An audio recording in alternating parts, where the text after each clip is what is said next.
Hello everybody, welcome again to another session here at Vitrolife Group Academy Studio. With me at the moment we have Elena Linara-Demakakou from London Women's Clinic in the UK, and she's going to share her experience with us on using time-lapse, but also the new GX media from Vitrolife. Thank you, Elena. Thank you for having me. Hello everybody. My name is Elena, I'm the head of embryology for the London Women's Clinic. And today I will be sharing, as Jaco said, my experience with iDAScore, but also with the new GX series media. I have no conflict of interest to declare. Now, I have a very large team. We do over 6,000 licensed activities per year, and I have a team of about 20 embryologists, so it's extremely important to be able to use tools that they assist me to evaluate embryos with the best possible way and help me to stratify them with the best possible way as well. So with an approximate 25 procedures per day and beautiful pictures like these on our embryoscopes daily, I was looking to try to find the best possible solution to do this. And I started using iDAScore since October 2021. I validated it with over 2,000 embryos, and I have been using it for both fresh and frozen embryo transfers. The pathway and the workflow of using iDAScore is super simple, very user-friendly. After you do have the blastocysts reached, then you can open the application of the iDAScore, and then a score can be given uniquely per embryo so that you can prioritize it for usage.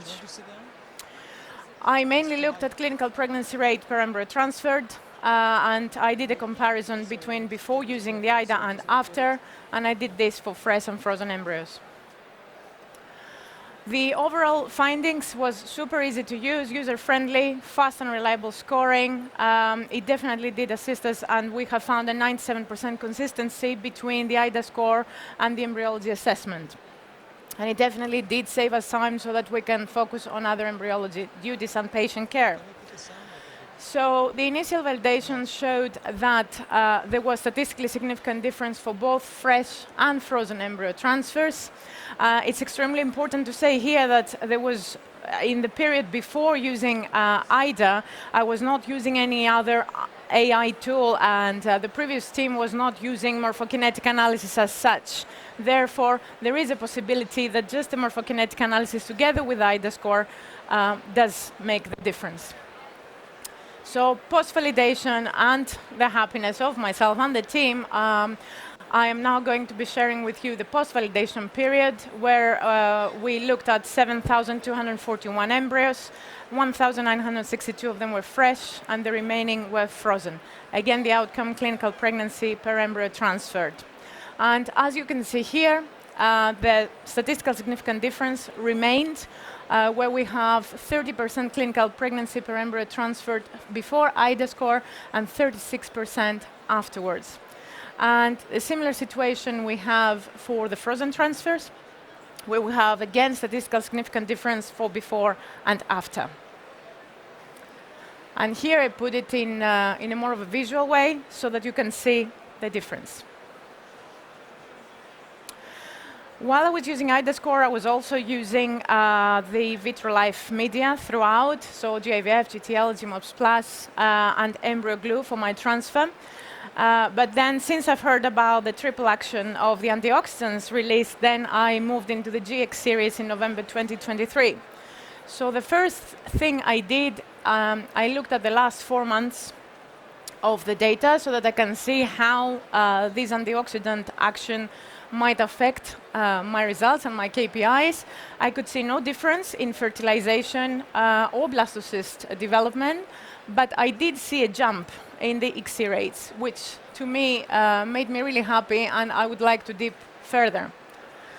Something even more interesting, though, is I wanted to see whether the iDAScore ranges were affected in terms of implantation, in terms of clinical pregnancy rate after I have been using the antioxidant media.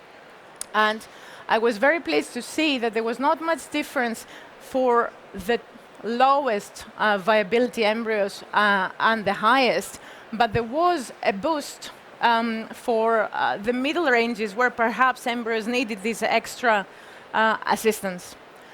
Obviously, this analysis is based purely on 400 embryos, so more validation is necessary, but the initial data are certainly very encouraging.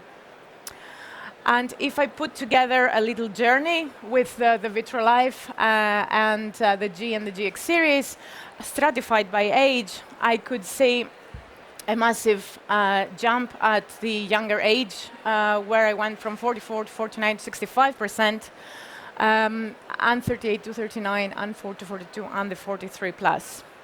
So overall, iDAScore, super easy tool to use. It can give you an objective and streamlined, fast decision making.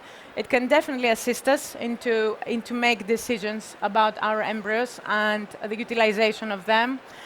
And also the validation was still 97%, but embryologists will continue to have a different opinion with AI. AI is there to help us.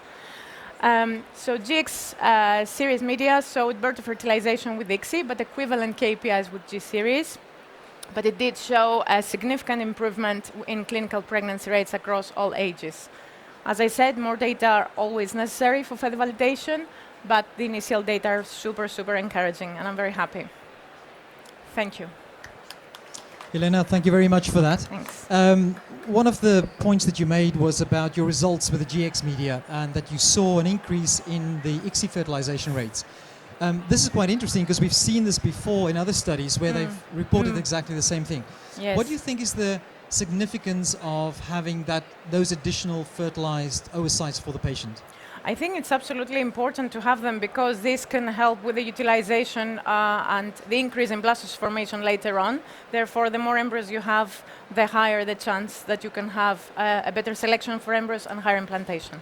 And I guess as well, we see quite often a trend towards the patient populations getting older and older, so Correct. Potentially also producing fewer eggs for the cycle, and therefore the importance of a higher fertilization rate is actually very beneficial. Absolutely. Then another question on the use of the AI. You mentioned a little bit there about how it was integrated in your clinic. What is the general perception of your team of using AI, using iDAScore in the clinic? Yeah, very easy to use. They really like to use it. Super easy, fast application, fast results. Nice to see a scoring that will help you to utilize the embryos. Very, very easy, very fast, very accurate as well. And how much and the results do show. Yeah. Yeah. And how much do you rely on using the score and using your own judgment when selecting the embryo for transfer? We do rely on the score a lot, but at the same time, always an embryologist's mind and opinion has to be there. This is a beautiful tool, but I don't want it to be used to overcome the embryologist per se. That's good. Yeah. Any other questions at this stage for Elena? Elena, thank you very much. Been lovely to talk to you, Thank you. We'll see you for the next section. Thank you. Excellent.